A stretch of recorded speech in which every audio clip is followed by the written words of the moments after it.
Amis auditeurs, nous retrouvons le père Biagio Virgiti, prêtre corse incardiné à Madagascar et actuellement à la paroisse Bonne Nouvelle à Paris, pour la parole de ce dimanche.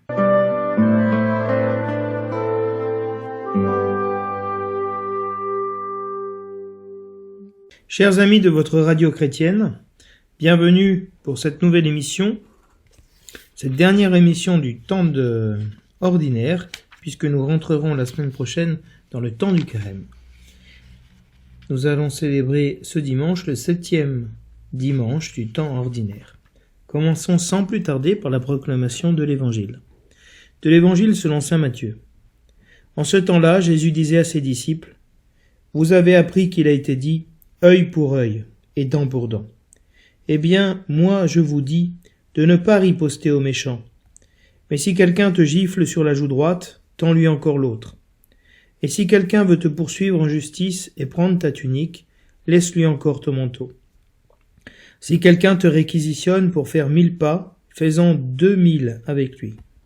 À qui te demande, donne. À qui veut t'emprunter, ne tourne pas le dos.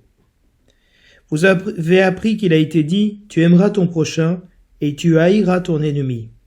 Eh bien moi je vous dis, aimez vos ennemis et priez pour ceux qui vous persécutent, afin d'être vraiment les fils de votre Père qui est aux cieux.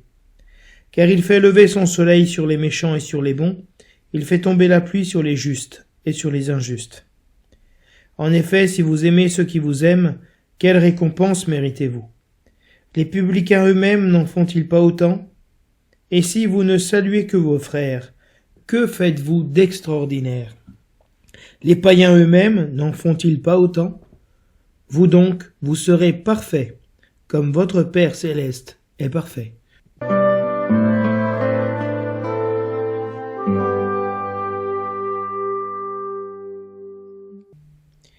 Lecture du livre du Lévitique.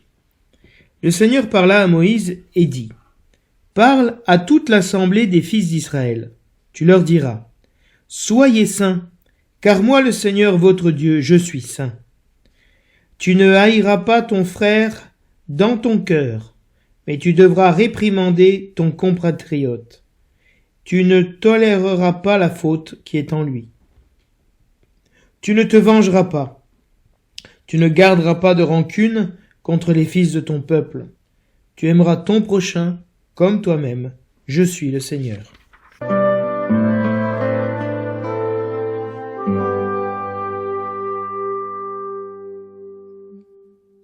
Le refrain du psaume nous dit « Le Seigneur est tendresse et pitié ». Bénis le Seigneur, ô mon âme, bénis son nom très saint, tout mon être. Bénis le Seigneur, ô mon âme, n'oublie aucun de ses bienfaits. Car il pardonne toutes tes offenses et te guérit de toute maladie. Il réclame ta vie à la tombe et te couronne d'amour et de tendresse. Le Seigneur est tendresse et pitié, lent à la colère et plein d'amour. Il n'agit pas envers nous selon nos fautes, ne nous rend pas selon nos offenses. Aussi loin qu'est l'Orient de l'Occident, il met loin de nous nos péchés. Comme la tendresse du Père pour ses fils, la tendresse du Seigneur pour qui le craint. Le Seigneur est tendresse et pitié.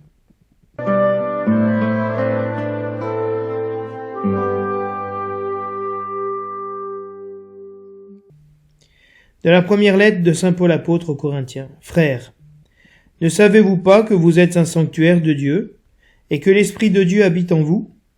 Si quelqu'un détruit le sanctuaire de Dieu, cet homme, Dieu le détruira. Car le sanctuaire de Dieu est saint et ce sanctuaire, c'est vous. Que personne ne s'y trompe. Si quelqu'un parmi vous pense être un sage à la manière d'ici-bas, qu'il devienne fou pour devenir sage. Car la sagesse de ce monde est folie devant Dieu. Il est écrit en effet, « C'est lui qui prend les sages au piège de leur propre habileté. » Il est écrit encore, « Le Seigneur le sait, les raisonnements des sages n'ont aucune valeur. » Ainsi il ne faut pas mettre sa fierté en tel ou tel homme, car tout vous appartient, que ce soit Paul, Apollos, Pierre, le monde, la vie, la mort, le présent, l'avenir. Tout est à vous. Mais vous, vous êtes au Christ, et le Christ est à Dieu. Parole du Seigneur.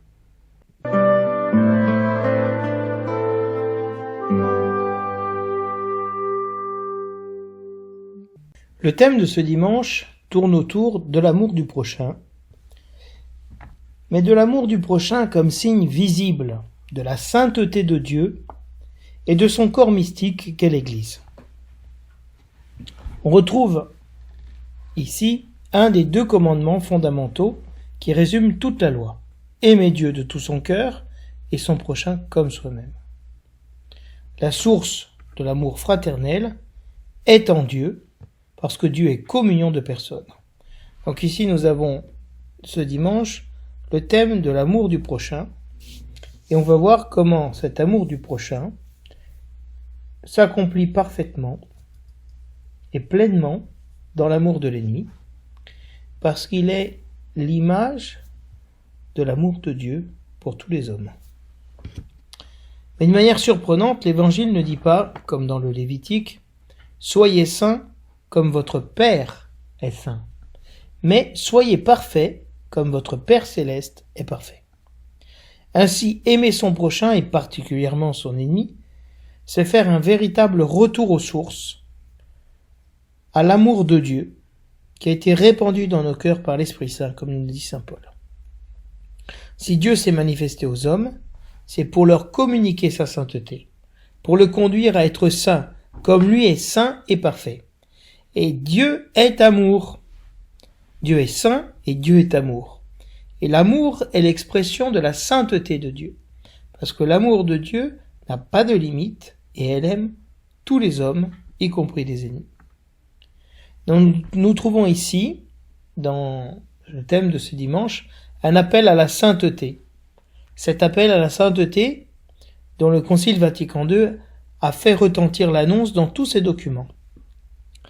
La charité a et doit avoir le dessus sous toute forme de haine et d'hostilité. L'amour est en soi oblatif, c'est-à-dire qu'il se donne en oblation. Il se consume pour celui qu'il aime.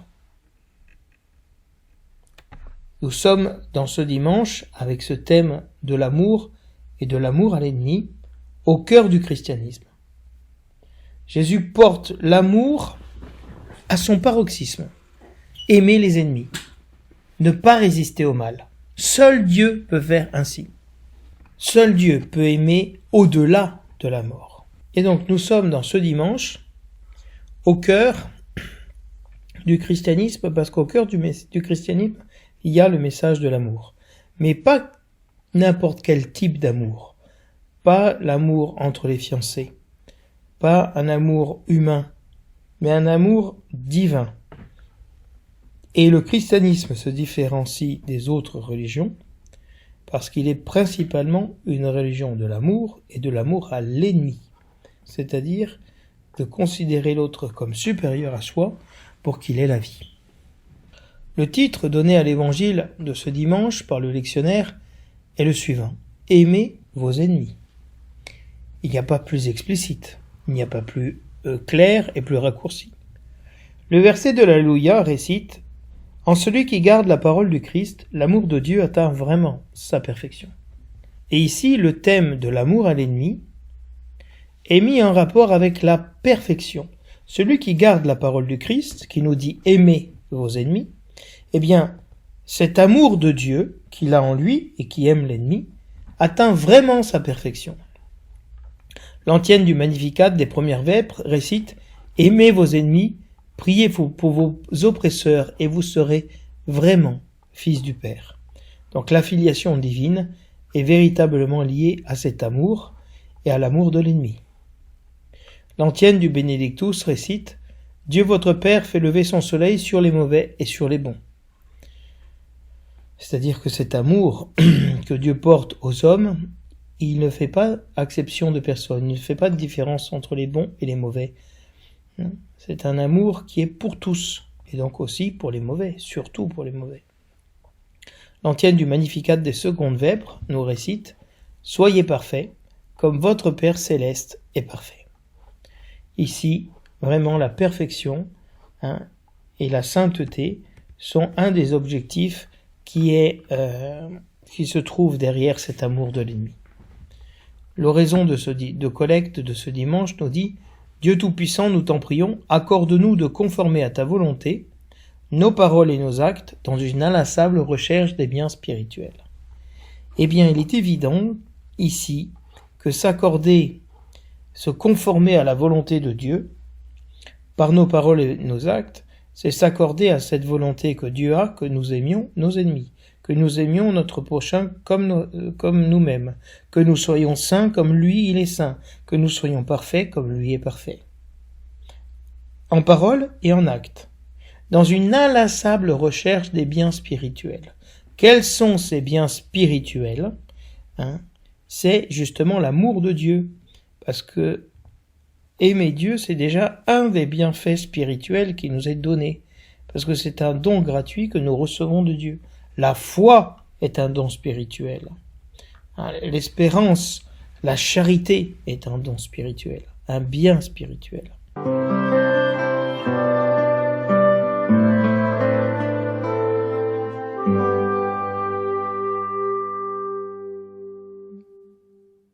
Donc l'évangile de ce dimanche débute par la 5e antithèse de l'évangile de Matthieu sur la loi du talion. Cette loi que nous connaissons comme œil pour œil, dent pour dent, est déjà un progrès considérable dans la divulgation de la violence. Dieu permet la violence, mais de manière proportionnée au mal reçu, et un mal objectif reçu, pas subjectif. Or, Jésus va beaucoup plus loin. Il ne donne plus aucune licence de se venger. Il n'est plus permis de se venger. Œil pour œil, dent pour dent, plus possible. Nous comprenons que cette interdiction de riposter aux méchants, dans le contexte de l'interdiction de tuer, ou dans l'évangile, juste avant, Jésus disait vous avez entendu qu'il a été dit vous ne commettrez pas de meurtre, vous ne tuerez pas, eh bien moi je vous dis, quiconque insulte son frère l'a tué. Parce que si nous nous mettons en colère contre nos frères, nous tuons nos frères, et nous sommes donc passibles de la gêne de feu. Jésus nous invitait dimanche dernier à déposer nos offrandes devant l'autel et d'aller d'abord nous réconcilier avec celui qui est fâché contre nous. Donc vous voyez bien que cette loi du talion, de cette non-résistance au mal et au mauvais, aux méchants, elle s'inscrit dans tout ce qui a été dit depuis le début dans le sermon sur la montagne. Celui qui frappe va frapper l'œil et la bouche, œil pour œil, dent pour dent. C'est-à-dire, il frappe la capacité à voir, l'œil, et à discerner, et la capacité de parler et de manger, c'est-à-dire la capacité de la relation. La loi du talion, qui remonte au fameux code d'Hammurabi, est très ancien, et le code d'Hammurabi qui est un code civil, si vous voulez, de Mésopotamie, il n'est pas un code religieux.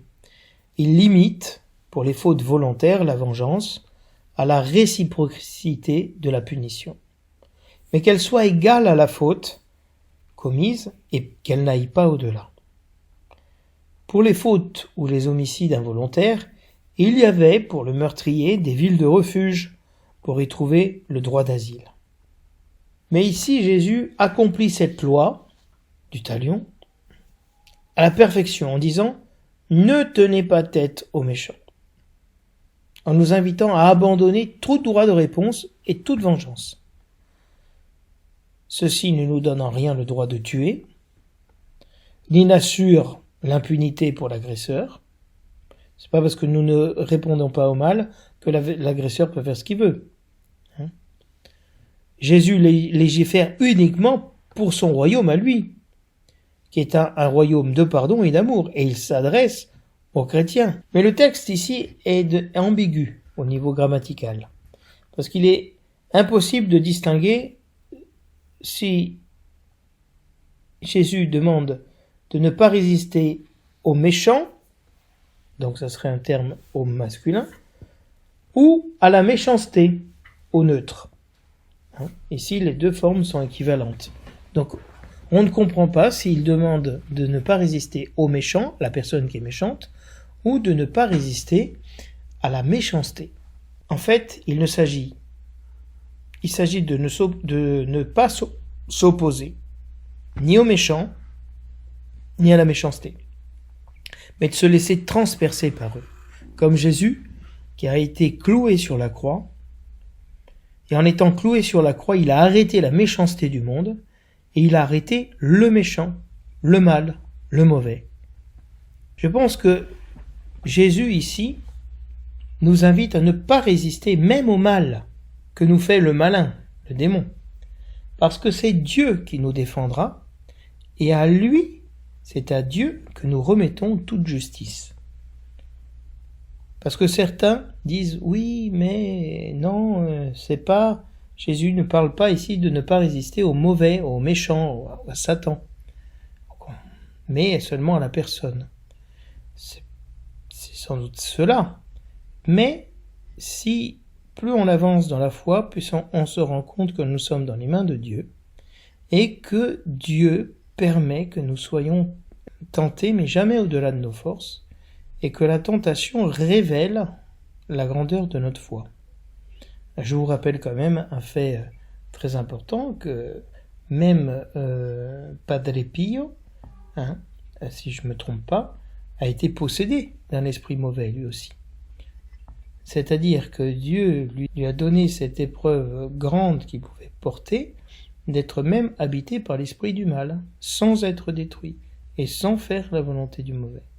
Cette consigne de ne pas tenir tête aux méchants va être illustrée par 3 applications concrètes, qui ne sont pas exhaustives, mais qui viennent illustrer qu'est-ce que ça signifie de ne pas résister au mal, et avec une consigne positive à la fin, qui est la fin de notre évangile de ce dimanche: « Soyez parfaits comme votre Père céleste est parfait ».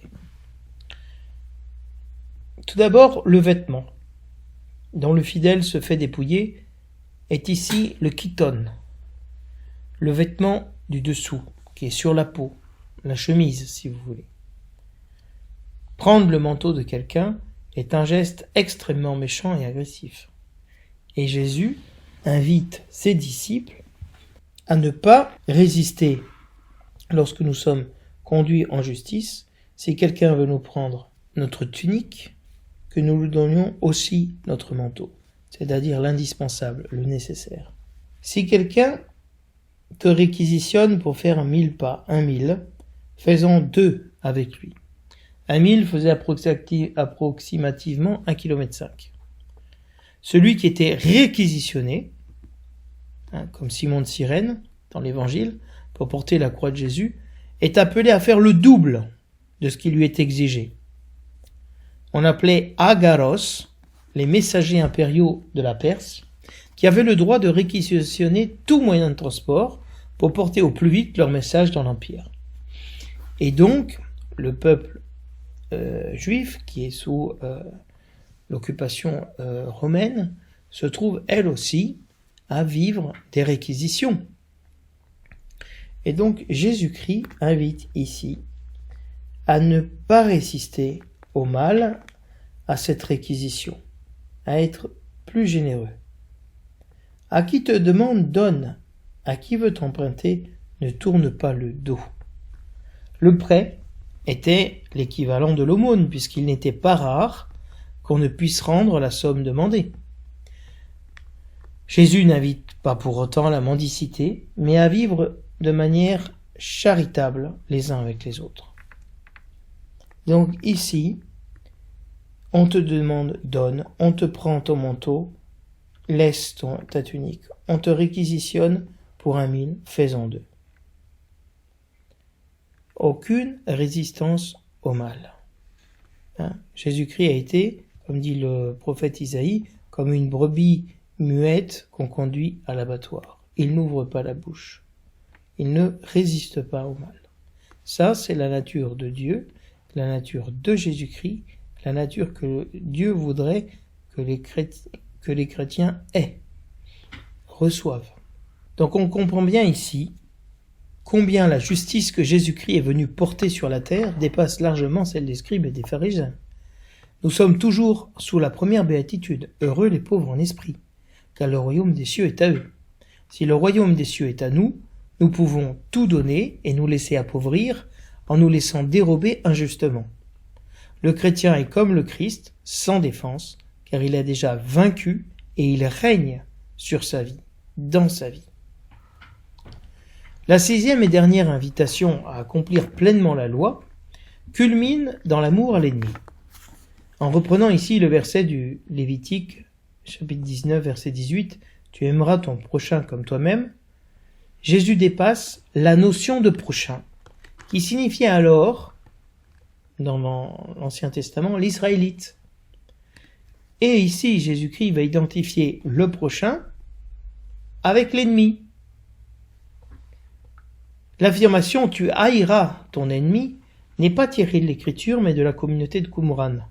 Dans la règle de la communauté, on invitait à aimer ceux que Dieu a élus et à haïr tous les fils des ténèbres. Mais comment un peuple issu de l'esclavage d'Égypte, sans cesse menacé dans son existence, ne pourrait-il pas faire autrement que d'haïr ses ennemis qui en veulent à sa vie ? Quand quelqu'un a vécu comme un esclave, a été opprimé et persécuté, il ne peut faire qu'une chose, haïr son ennemi. Jésus appelle donc à agir contre nature et contre tout victimisme. Matthieu reprend ici un thème qui lui est cher, la persécution. Faisant partie intégrante de la nature du baptisé, il va de soi qu'elle revienne ici, dans le contexte de l'amour à l'ennemi, persécuteur par excellence. Et la filiation divine est le fondement de cet amour des ennemis, qui est la nature même de Dieu, qui aime celui qui s'oppose à lui et qui le déteste. L'amour des chrétiens imite donc l'amour du Père céleste. Le commandement final de Jésus, « Soyez parfaits comme votre Père céleste est parfait », se réfère à 2 versets de la Torah. « Soyez saints parce que moi je suis saint » Lévitique 19.2, comme nous l'avons entendu dans la première lecture. Et elle fait référence aussi à « Tu seras parfait devant le Seigneur ton Dieu » Deutéronome 18.13.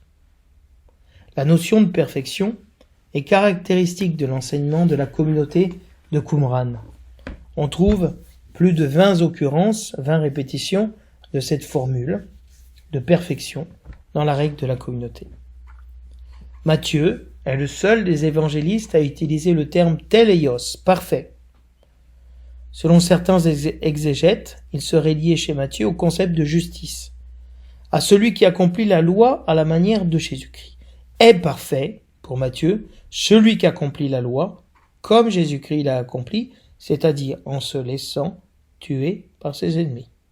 Dieu est parfait, car Dieu nous aime, et c'est la perfection de l'amour divin que Jésus-Christ est venu répandre dans notre cœur. La perfection advient après avoir abandonné toute riposte aux méchants, après avoir tendu l'autre joue, après avoir laissé aussi sa tunique, après avoir fait 2000 avec celui qui nous a réquisitionnés, après avoir donné à celui qui nous demandait sans lui tourner le dos, et après avoir aimé ses ennemis et prié pour ses persécuteurs. 7 actions qui conduisent à la perfection. Soyez parfaits comme votre Père céleste est parfait. Ici, la finale de l'évangile, donc les dernières les derniers mots de la parole de Dieu qu'entend l'assemblée de ce dimanche, est « Vous donc serez parfaits comme votre Père céleste est parfait ». C'est une promesse. Le Seigneur nous a appelés à la perfection, mais pas la perfection du monde, à la perfection de Dieu, qui s'est abaissé et s'est fait obéissant jusqu'à la mort et la mort de la croix, pour pouvoir justement nous relever et nous reconstruire, nous sauver.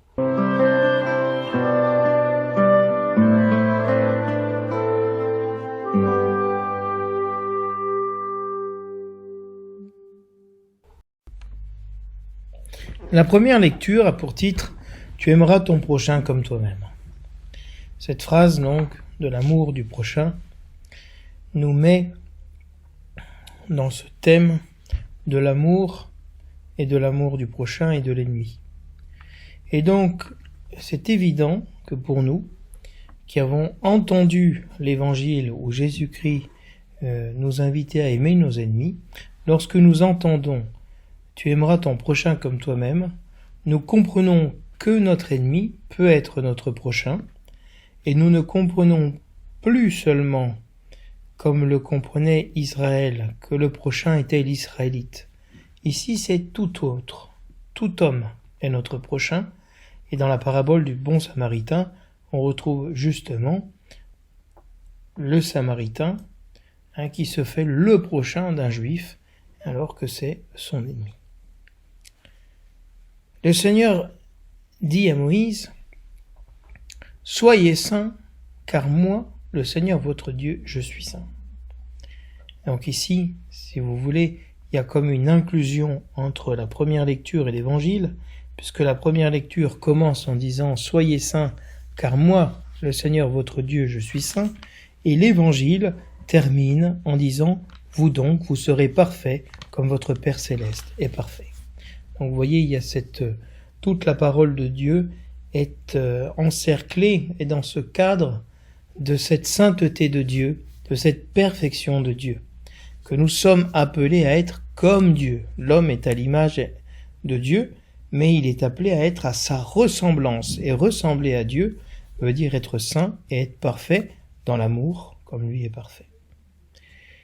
Et de la même manière que Jésus-Christ invitait dans l'Évangile à ne pas résister aux méchants, ici, le Lévitique, dans le Code de sainteté, invite les Juifs et les chrétiens d'aujourd'hui à ne pas haïr son frère dans son cœur. Tu ne te vengeras pas, tu ne garderas pas de rancune contre le fils de ton peuple. Il y a donc des commandements d'abord qui sont négatifs, si vous voulez. Tu ne haïras pas, tu ne te vengeras pas, tu ne garderas aucune rancune. Et en même temps, il y a un commandement positif qui va terminer la première lecture. Tu aimeras ton prochain comme toi-même, je suis le Seigneur. La possibilité et la condition d'aimer le prochain, c'est justement parce que Dieu est saint, parce que Dieu est le Seigneur, que lui a vaincu la mort. Donc le commandement de l'amour du prochain se comprend à la lumière du commandement de l'amour de l'ennemi. Et que vraiment, Jésus-Christ nous invite, l'Église nous invite à ne pas haïr, à ne pas se venger, à ne garder aucune rancune, à ne pas résister au mauvais, à ne pas se venger, mais à aimer. Aimer le prochain comme nous-mêmes. Aimez-vous les uns les autres comme je vous ai aimé. À cela, tous connaîtront que vous êtes mes disciples.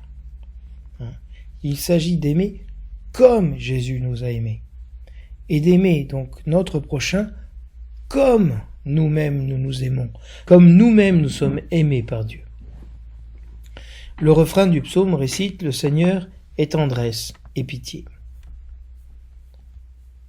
Dans ce psaume, l'affirmation positive qui est « Soyez saints car moi le Seigneur je suis saint » est ici « Bénis son nom très saint tout mon être. Bénis le Seigneur ô mon âme, n'oublie aucun de ses bienfaits. » Nous sommes appelés à bénir le Seigneur parce qu'il est saint et parce qu'il nous sanctifie. Il ne cesse d'opérer des bienfaits pour chacun de nous. Et de la même manière qu'il était dit « Tu ne haïras pas, tu ne te vengeras pas, tu ne garderas pas de rancune », ici on nous dit ce que Dieu fait. Il pardonne toutes nos offenses. Il guérit toutes nos maladies. Il réclame même notre vie à la tombe. C'est-à-dire qu'il nous ressuscite de la mort. Il ne veut pas que nous mourions. Il nous couronne d'amour et de tendresse. Voilà. Cet amour du Seigneur, tu aimeras ton prochain comme toi-même. Je suis le Seigneur, parce que moi, le Seigneur, je vous ai aimé comme moi-même. Ici, on voit que cet amour de Dieu se manifeste dans le pardon des offenses, dans la guérison des maladies, dans la résurrection de la chair, dans une relation d'amour et de tendresse avec le peuple d'Israël. Donc nous, le peuple, l'assemblée, nous répondons à cette première lecture, le Seigneur est tendresse et pitié. Oui, cette parole, elle n'est pas loin de nous pour que nous disions, elle est trop loin de moi, je ne peux pas l'accomplir. Non, cette loi de l'amour du prochain et de l'amour de l'ennemi est inscrite dans notre cœur. Et nous savons, au plus profond de notre cœur, que cet amour est la vérité. Aimer nos ennemis est l'unique vérité. Nous ne pouvons pas nous mentir à nous-mêmes. Le Seigneur est tendresse et pitié. Il est lent à la colère, plein d'amour. Il n'agit pas envers nous selon nos fautes, et nous n'aurons pas selon nos offenses. Ça, c'est tout le credo d'Israël lorsqu'il définit que le Seigneur est justice et pitié. Lent à la colère et plein d'amour. Je suis le Seigneur, c'est le cœur de la révélation du nom de Dieu au Sinaï. Et au cœur de cette révélation du nom de Dieu, il y a l'amour, il y a la miséricorde. Le pape François a repris cette parole de l'Écriture pour appeler une de ses encycliques ou une de ses lettres apostoliques. Le nom de Dieu est miséricorde. Dieu est miséricorde. Comme la tendresse du Père pour ses fils, ainsi est la tendresse du Seigneur pour qui le craint, pour qui croit en lui. Et même plus, la tendresse de Dieu est comme la tendresse d'un père pour ses fils, même pour ceux qui ne croient pas en lui.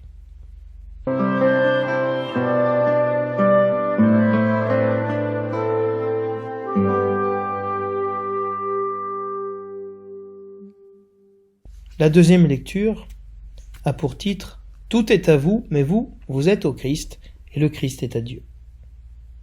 Il y a une appartenance du chrétien au Christ et à Dieu. Nous ne nous appartenons plus nous-mêmes à nous-mêmes. Donc, comme dit saint Paul, nous avons renié les œuvres de la chair pour faire les œuvres de l'esprit. Et donc nous ne pouvons pas retourner en arrière. Saint Paul dit, pas dans la parole de ce jour, mais dans l'épître aux Romains, nous n'avons pas reçu un esprit d'esclave pour retourner dans la crainte, dans la peur. Nous avons reçu un esprit de liberté qui nous fait appeler Dieu Papa. Pour ça, Paul nous dit, ne savez-vous pas que vous êtes un sanctuaire de Dieu? Le thème de la sainteté est très présent dans ce dimanche. Soyez saints parce que moi je suis saint. Aime ton prochain comme toi-même. Je suis le Seigneur. Soyez parfaits comme votre Père Céleste est parfait. Vous êtes le sanctuaire de Dieu. Pourquoi nous sommes le sanctuaire de Dieu? C'est-à-dire le lieu de l'habitation de Dieu. Dieu habite dans les chrétiens, dans la communauté chrétienne. Et ce lieu de la présence de Dieu est saint. Parce que l'Esprit de Dieu habite en nous. C'est l'inhabitation de l'Esprit dans l'homme. Et Paul dit une chose très forte, si quelqu'un détruit le sanctuaire de Dieu, cet homme-là, Dieu le détruira. Paul parle de la communauté chrétienne comme le sanctuaire de Dieu, comme le temple de Dieu. Et donc, il y a des hommes qui ont cherché à détruire la communauté chrétienne et qui se sont vus détruits par Dieu, c'est-à-dire conduits à la ruine. Comme le psaume dit, ils ont tendu un piège et ils sont tombés dedans. C'est-à-dire que ici, Dieu défend les petits, défend son sanctuaire. Dieu ne se défend pas lui-même, parce qu'on pourrait nous dire, oui, mais alors Dieu n'aime pas les méchants. Oui, Dieu aime les méchants, mais il défend les petits. Et il défend la communauté chrétienne, qui est le sanctuaire, le lieu de la présence du Seigneur. Car le sanctuaire de Dieu est saint, et ce sanctuaire, c'est vous. Donc véritablement, Paul commence ici en montrant la sainteté du corps du Christ, parce qu'il appartient à Dieu.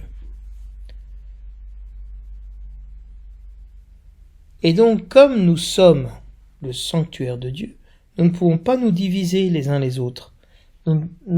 Si quelqu'un veut détruire de l'extérieur le sanctuaire de Dieu, Dieu le détruira. Mais nous sommes capables de détruire le corps du Christ qui est la communauté de l'intérieur. Comment? En pensant être sages à la manière du monde. Et comme nous pensons avoir raison, nous condamnons les autres. Et nous sommes une source de discommunion, de dissension, de tension. Ici, Paul invite tout le monde à devenir fou pour devenir sage. Qu'est-ce que c'est cette folie? D'aimer ses ennemis, de ne pas tenir tête aux méchants, de ne pas résister au mal, de ne pas haïr, de ne pas se venger. Ça, c'est la folie. Mais cette folie est sagesse. Donc, si vous voulez, à travers ces antithèses, ces contrastes, Paul invite les chrétiens. Si vous voulez être sage, soyez sage véritablement de la sagesse de Dieu qui est folie, qui fait le contraire de ce que nous dit la raison, de ne pas résister au mal. Car la sagesse de ce monde est folie devant Dieu. Les plans de l'homme n'aboutissent pas, alors que le plan de Dieu aboutit toujours. Et de la même manière que tout à l'heure, Paul disait, celui qui détruit le sanctuaire de Dieu, Dieu le détruira. Ici, Paul nous dit qu'il est écrit, c'est lui qui prend les sages au piège de leur propre habileté. Nous pensons être plus sages que Dieu, et Dieu nous conduit à la folie, nous prend au piège de notre propre folie. Le Seigneur le sait, les raisonnements des sages n'ont aucune valeur. Donc, véritablement, dans cette communauté où Paul disait, il n'y a ni sage, ni bien-né, ni personne qui fait vraiment des études et tout ça, il n'y a que des pauvres. Mais à ces pauvres, Dieu a donné une sagesse qui dépasse la sagesse du monde, qui a rendu folie la sagesse du monde. Et donc Paul invite la communauté de Corinthe à ne pas mettre son orgueil, sa fierté dans les hommes, dans ceux qui les ont évangélisés ou baptisés. Moi je suis de Paul, moi je suis d'Apollos, moi je suis de Pierre. Paul disait, mais est-ce que c'est Paul, Apollos et Pierre qui sont morts pour vous? Non, c'est Jésus-Christ. Et donc tout est à vous, tout vous appartient. C'est pas vous qui appartenez à des hommes, mais tout vous appartient. Paul, Apollos, Pierre, tous ceux qui vous ont évangélisés vous appartiennent, c'est-à-dire qu'ils sont à votre service, ils sont pour votre bien, pour que vous deveniez le corps du Christ. Ainsi, le monde dans lequel nous vivons, notre vie, même la mort, le présent, l'avenir, tout est à nous, tout est à vous. C'est-à-dire, comme dans le récit de la Genèse, vous pouvez manger de tous les arbres du jardin. Vous pouvez manger de tout. Soyez féconds, multipliez-vous, emplissez la terre. Cette générosité de Dieu. Et Dieu nous dit, mais tout est à vous. Tout est à vous. Mais vous êtes au Christ. Et le Christ est à Dieu. Vous êtes au Christ parce que vous êtes le Christ, le corps du Christ. Et le corps du Christ, il est au service de Dieu. Donc vous comprenez un peu le raisonnement de Paul, qui va pour comment il détruit toute division en montrant la sainteté du corps du Christ, qu'est l'Église, qu'est la communauté chrétienne, et que cette sainteté fait en sorte que tout est à nous. Heureux les pauvres de cœur, car le royaume des cieux est à eux, tout est à eux. Parce que tout nous appartient, nous avons Dieu pour Père, Dieu qui nous a choisis, et nous appartenons à Dieu, c'est notre fierté d'appartenir au Christ.